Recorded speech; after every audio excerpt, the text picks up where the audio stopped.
So when we talk about media and its role, particularly its role in Black folks, we have to think about, as folks have mentioned here.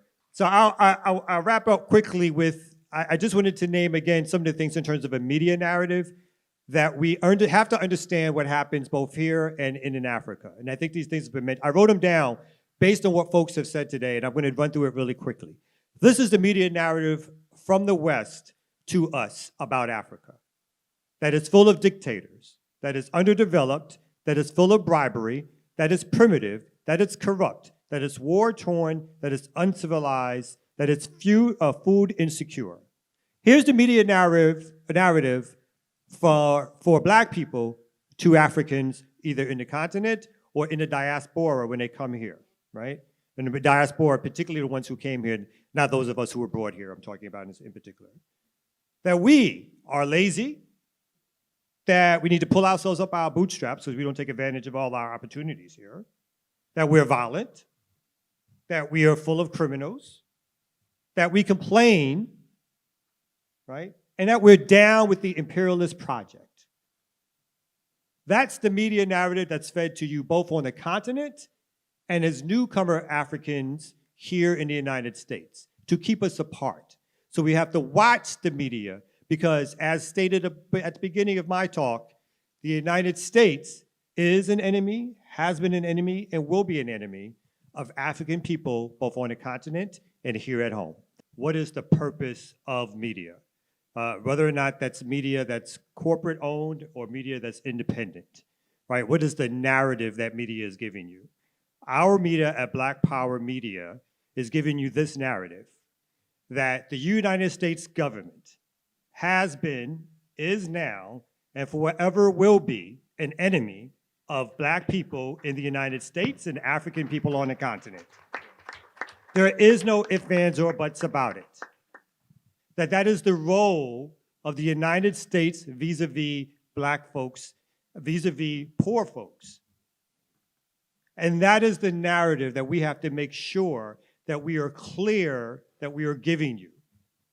That the United States will never come free us because it is only here to enslave us. The role of mainstream or corporate media, mainstream is a term, an unfortunate term we should not be using.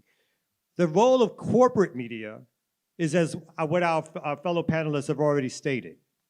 But I want to give you some particulars about what it is that we are saying to you about what corporate media does when it talks to us. The corporate media we all consume, right? The corporate media that we are enwashed of, right? We bathe in it, we swim in it. We cannot get away from it.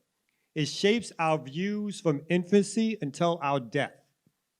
And we wind up parroting these views without even knowing it, without investigation, as folks say, without study. Even those of us like myself who claim to be, I've kicked the crack habit of corporate media. Every now and then I got to stop myself from saying I think they're saying that those folks must be bad. It's like, no. I got to go read something more. And that goes for the same thing here at home. When the police kill Black people, even in the most horrific ways, it's played down. There's a rationale for it. We investigate the past of the person who was killed. If you go to a precinct as a Black person and march and rally, you have to state that you're there for peaceful purposes. You have to align with the ideology that's given to you. How dare you even think about your right to self-determination and self-defense? You're not allowed that. That's what's taught to you by the corporate media. 2, capitalism is good. Capitalism is always good. Capitalism, the ownership of resources, the means of production by private corporations is innately good, and you cannot question it. Because if you question it, you are, of course, a communist or a socialist. And there's nothing wrong with being those things. But it's been so demonized here that you could never even get out another word. If you question the fact that the making of an economy is controlled by small individuals in organizations that are non-democratic, who have total power to hire, fire people, to destroy lives, then you are a communist. You can never question capitalism. On its face, it's good for humanity according to corporate media. How many countries are under the capitalist system? How has it been good for those countries? What is the state of Africa as a predominantly predominantly capitalist continent?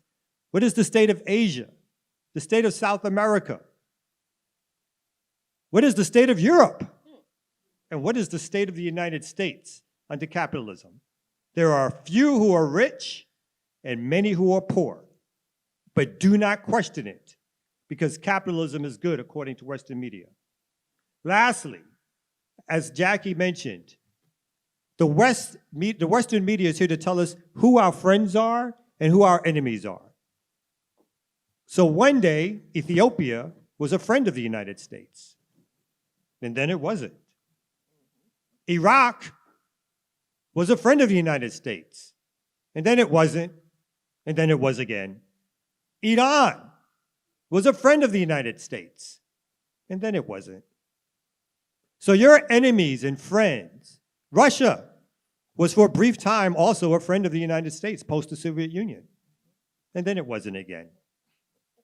So we have to understand that the moment the US system of media operations tells you and I that someone is our enemy, you need to do all you can to investigate about what's going right in that country.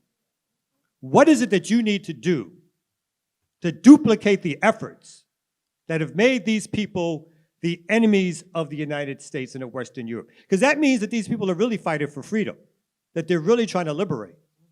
And it may not always be on the terms in which you and I appreciate, but it does mean it's worthy of further investigation.